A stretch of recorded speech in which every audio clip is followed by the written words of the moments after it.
21 muertos y 18 heridos en un accidente de autobús en Venecia, Italia. El vehículo se precipitó desde lo alto de un puente por causas todavía desconocidas. La mayoría de víctimas eran turistas. En Francia se celebra hoy el Día de la Constitución de la Quinta República y ante el Consejo Constitucional el presidente Emmanuel Macron defendió la Carta Magna, aunque se mostró abierto a incluir ciertas reformas sobre la definición territorial del Estado. Una disculpa histórica y largamente esperada en Colombia. El Estado y el Ejército pidieron perdón a un grupo de familias de los llamados falsos positivos, los civiles que fueron ejecutados por militares y contados como guerrilleros muertos durante el conflicto armado en el país. Buenos días, bienvenidos a las noticias de France 24 en español. Soy Rosa Pérez Masdeu y es para mí un gusto acompañarlos. Empezamos esta edición en Italia, donde ocurrió un mortal accidente. Al menos 21 personas han muerto y otras 18 han resultado heridas cuando el autobús en que viajaban ha caído desde un paso elevado en Venecia por causas todavía desconocidas. La mayoría de las víctimas eran turistas y entre ellas se contaban varios menores.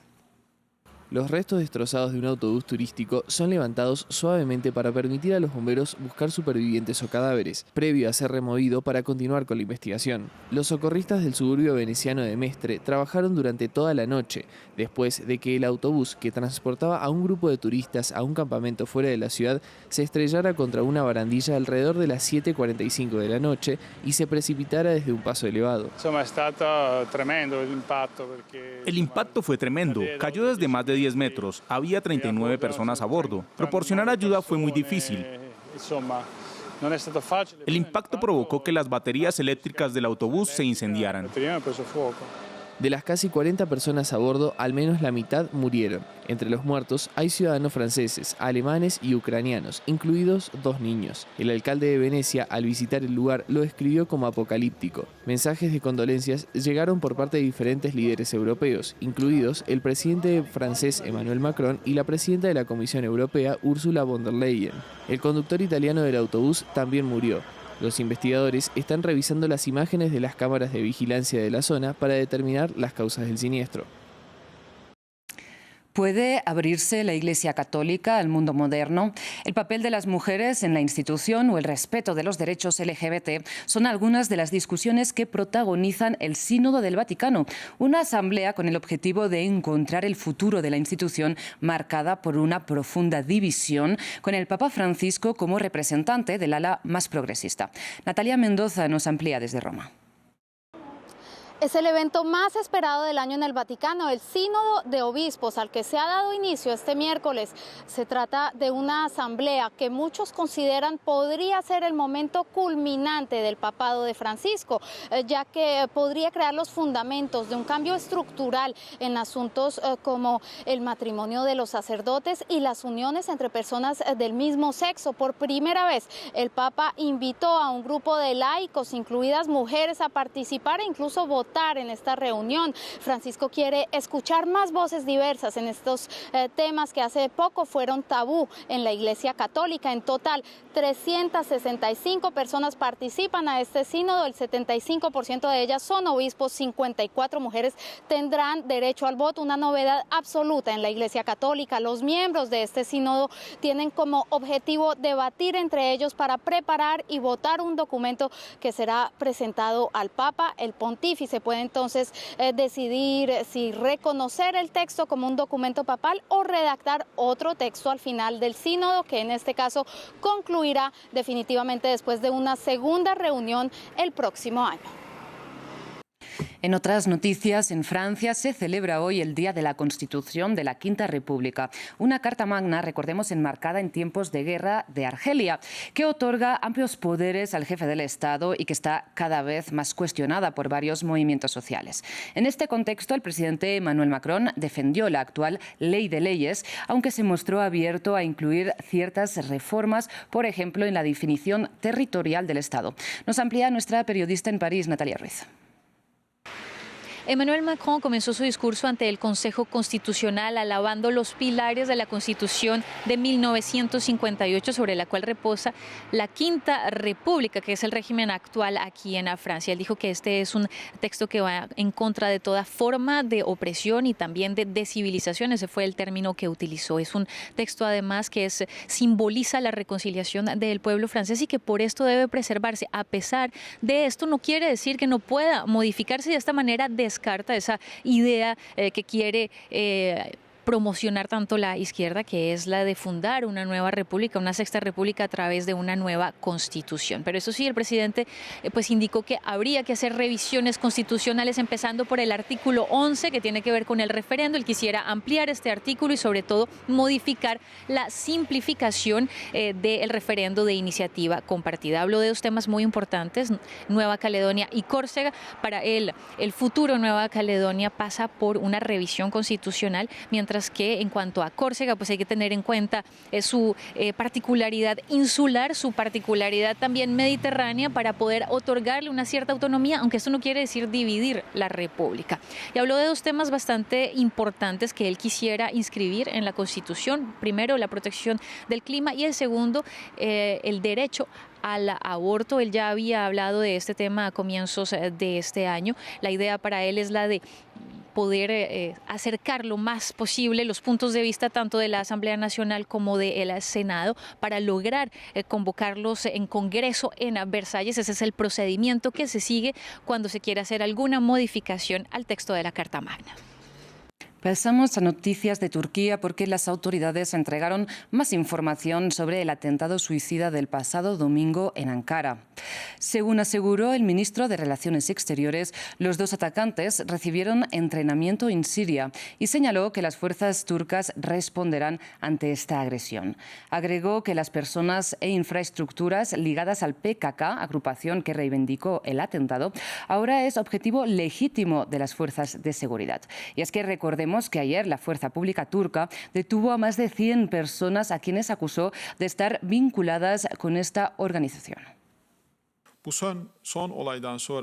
Después de este último incidente, como resultado del trabajo realizado por nuestras fuerzas de inteligencia y de seguridad, quedó claro que los dos terroristas vinieron de Siria y que recibieron entrenamiento allí. En Bruselas, los miembros de la Unión Europea se pusieron de acuerdo en endurecer el trato a las personas migrantes en lo que llaman gestión de crisis migratoria. El consenso implica alargar la duración de la detención legal de migrantes en situación irregular en las fronteras exteriores del bloque y hacer que los países que reciben menos llegadas de extranjeros contribuyan con acogida en su propio territorio o con financiación de otros estados, un punto que generó la oposición de Polonia y de Hungría. Sin embargo, este entendimiento sería clave para alcanzar el llamado Pacto de Migración y Asilo Comunitario. Vamos con información de América Latina porque por primera vez el Estado colombiano y el Ejército ofrecieron disculpas públicas a las familias de los llamados falsos positivos, los civiles ejecutados por militares para inflar las cifras de rendimiento de cuentas en su lucha contra la guerrilla de las FARC en pleno conflicto armado en el país. Marina Sardiña con los detalles. Un acto simbólico y emotivo. Por primera vez el Estado colombiano y el Ejército pidieron perdón públicamente a las familias de 19 jóvenes asesinados por militares extrajudicialmente, haciéndolos pasar por guerrilleros en lo que se conoce como falsos positivos. Pedimos perdón familiares y a toda la población por los reprochables hechos de desaparición forzada y posterior muerte en condiciones de indefensión que luego fueron reportadas falsamente como muertes en desarrollo de operaciones militares.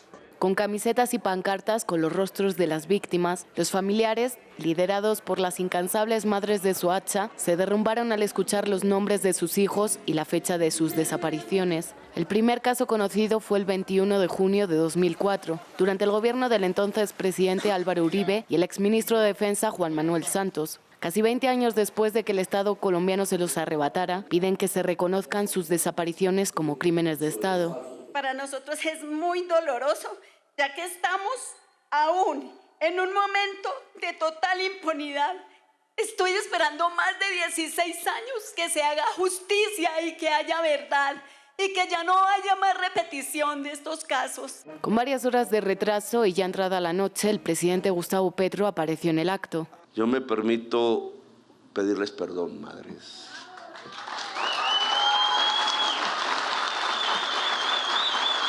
Ustedes son las madres de toda Colombia. Al menos 6.402 civiles murieron como parte de la política de falsos positivos entre 2004 y 2008, uno de los episodios más oscuros, todavía en la impunidad, de la historia del conflicto en Colombia. En Estados Unidos, el Capitolio está sumido en la incertidumbre después de que el ala más radical del Partido Republicano sembrara el caos entre sus filas al destituir a Kevin McCarthy como presidente de la Cámara de Representantes. Ahora es incierto quién puede lograr cohesionar a los republicanos y conseguir ser el sucesor de McCarthy, que ya anunció que no se va a volver a presentar al cargo. Una primicia en la historia del Congreso de Estados Unidos. Kevin McCarthy, líder republicano de la Cámara de Representantes, ha sido destituido de su cargo después de que su propio partido votara una moción de censura contra él. Hacer lo correcto no siempre es fácil, pero es necesario. No me arrepiento de haber elegido y respaldado la gobernanza sobre las diferencias. Es mi responsabilidad y mi trabajo. No me arrepiento de haber negociado. Nuestro gobierno está diseñado para encontrar acuerdos. No me arrepiento de mis esfuerzos para construir coaliciones y encontrar soluciones. La moción de censura fue iniciada por Matt Gaetz, un representante del ala más dura del Partido Republicano. 208 demócratas y 8 republicanos votaron a favor del despido de McCarthy, mientras que 208 republicanos votaron en contra. Aunque la mayoría de su grupo parlamentario le apoyó, esto no fue suficiente para contrarrestar a los conservadores del ala dura. Acusan a McCarthy de haber negociado con los demócratas un presupuesto provisional que rechazaban y de haber concluido un acuerdo secreto con el presidente Joe Biden sobre un posible futuro paquete de medidas para Ucrania. Muchos conservadores se oponen a fondos adicionales para Kiev, argumentando que este dinero debería ser utilizado para hacer frente a la crisis migratoria en la frontera sur del país. El caos es el presidente McCarthy. El caos es alguien en la palabra de quien no podemos confiar.